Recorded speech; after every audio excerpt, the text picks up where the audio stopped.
जमशेदपुर से एक बार फिर सरकारी योजनाओं में कट मनी के गंभीर आरोप सामने आए हैं। जमशेदपुर पश्चिमी के विधायक सरयू राय ने खुद कैमरे पर खुलकर कहा है कि पहले 5% तक कट मनी लिया जाता था, लेकिन अब ये आंकड़ा 35 से 40% तक पहुंच गया है। विधायक सरयू राय ने साफ तौर पर कहा कि इस कट मनी के खेल में इंजीनियर से लेकर क्लर्क और पूरा सिस्टम शामिल है। भले ही इसे साबित करना मुश्किल है, लेकिन इसका सीधा असर योजनाओं की गुणवत्ता और आम जनता के हितों पर पड़ रहा है। वहीं सोनारी क्षेत्र के एक सार्वजनिक भवन के उद्घाटन और करीब 1 करोड़ 31 लाख रुपए की लागत से बनने वाली 13 योजनाओं का शिलान्यास करते हुए विधायक ने कहा कि यह सभी योजनाएं वर्षा ऋतु के बाद तेजी से शुरू होगी। सरयू राय ने कहा कि विकास कार्यों में पारदर्शिता जरूरी है और जब तक सिस्टम में बैठे भ्रष्ट लोगों पर लगाम नहीं लगेगी, जनता को योजनाओं का पूरा लाभ नहीं मिलेगा। कट मनी पर सरयू राय का बयान न सिर्फ सिस्टम की पोल खोलता है, बल्कि यह भी बताता है कि ईमानदार नेताओं की बातों को गंभीरता से लेने की जरूरत है। आज हमारे जमशेदपुर और कस्बा क्षेत्र में करीब 1 करोड़ 21 लाख रुपए की योजनाओं का शिलान्यास हो रहा है और ये योजनाएं जितना जल्दी पूरा हो सके इसका प्रयास होगा, उद्घाटन हो जाए। हम लोग अभी यहाँ जिस कम्युनिटी सेंटर में बैठे हैं इसका जो उद्घाटन भी हुआ है, तो जो जन सुविधा है उसके मध्य में जो आवंटन आता है राज्य की सरकार से, उससे जिला योजना में पारित होकर ये सारे कार्य होते हैं। मुख्य रूप से आज के उद्घाटन में एक तो जिला योजना से हुआ है जो नागरिक सुविधा मद का पैसा है, दूसरा सड़क और परिवहन मद के अंतर्गत भी कोई 73 लाख रुपए की राशि स्वीकृत हुई है और आज से इस पर काम शुरू होगा। बरसात है, बरसात जैसे थोड़ा कम होगी काम में तेजी आएगी। क्वालिटी के बारे में देख रेख जो सरकार की का विभाग करा रहा है उसका ये काम है। हम लोग अनुशंसा करते हैं। अनुशंसा लोगों के दिमाग में क्या है कि विधायक फंड आज जो है विधायक पॉकेट से निकाला और हो गया।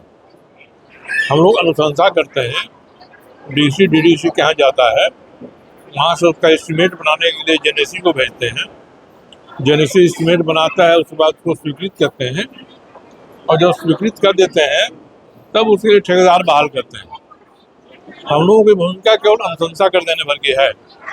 गुणवत्ता का से काम हो ये देखना उप विकास आयोग, जेनेसी, इसके जो अधिकारी हैं उनके ऊपर है। हम लोगों को जो क्षेत्र से शिकायतें मिलती हैं तो उन शिकायतों को हम लोग इन अफसरों तक पहुंचाते हैं कि भाई आपके द्वारा जो काम हो रहा है परंपरा लंबे समय से है, इसको कोई स्वीकार नहीं करे तो इसका मतलब वो झूठ बोल रहा है। जहाँ भी इंजीनियरिंग काम होते हैं उस काम में लगा हुआ है कि भाई इस लेवल पर इतना, इस लेवल पर इतना। पहले जो था वो 4.5-5% के भीतर सारा काम हो जाता था। लोग मान लिए थे कि इंजीनियरिंग में क्लर्क से लेके बड़ा बाबू और खजांची और इंजीनियर सबका जो पैसा है वो इस तरह से बढ़ता है इनमें। आज क्या हो गया है कि आज की कोई सीमा नहीं है। ये कहीं कहीं 35%, कहीं कहीं 40% तक चला जा रहा है। तो जब इतना कट मनी के रूप में जाएगा तो इसका असर गुणवत्ता पर पड़ेगा।